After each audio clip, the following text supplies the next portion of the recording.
Hey everyone, Tanner Cherney up here in Devil's Lake, North Dakota. What a week it's been. You know, I feel like we've had our 7th or 8th blizzard of the year. Conditions are always changing, but nevertheless, we've got fish, we've got a bite going on. So I wanted to check in, give you guys an update on the ice, snow conditions, and the bite here since we talked to you last week. Yes, we've had some super cold days, and it's hard to believe, even with the amount of snow we have in the lake, we're still making some ice. Right now, we're probably sitting with a 30-inch average throughout the basin.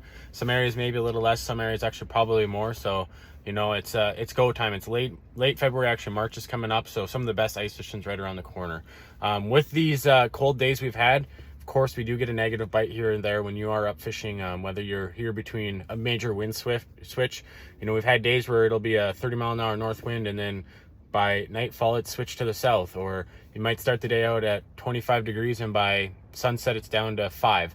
So a lot of those big major swings in wind, temperature change, pressure dropping, definitely has an effect on the fish. They're still there, you're going to mark them, but they might go into a little bit more of a negative bite. Biggest thing to do when you do get that is what I like to call the 1-2 punch. I like to have my jig and spoon. Buckshot is one of my favorite lures up here in Devil's Lake. A variety of colors work, but I really like the brighter orange. There is white works great, Wonder Bread color, red, chartreuse, all those brighter colors seem to really help with that walleye bite.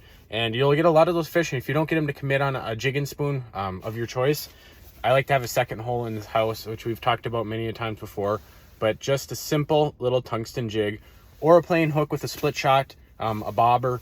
What I like to do is just have a full minnow next to my jig and spoon. That way, if those fish come in and they're super interested, but they're just not active enough to want to finish off on that jig and spoon with the minnow head, they're going to come in 9 times out of 10 and finish off on that dead stick. Access has been all right. Again, word of the wise, if you've got a snowmobile, access to tracks, your life is going to be a lot easier. You know, there are areas where you can get around without tracks, but for those of you coming up, that's going to be your best way to get around. Some of the snow has hardened, and there are plowed trails at East Bay and Woodland Resort for those looking to get around, whether you've got hard houses or you're just not wheelhouses, or you're just not as comfortable venturing out with the snowpack we have. Expect the bite to only pick up here as we get more stable weather. You know, March Madness is right around the corner. You heard us talk about it last week. Exciting things to come.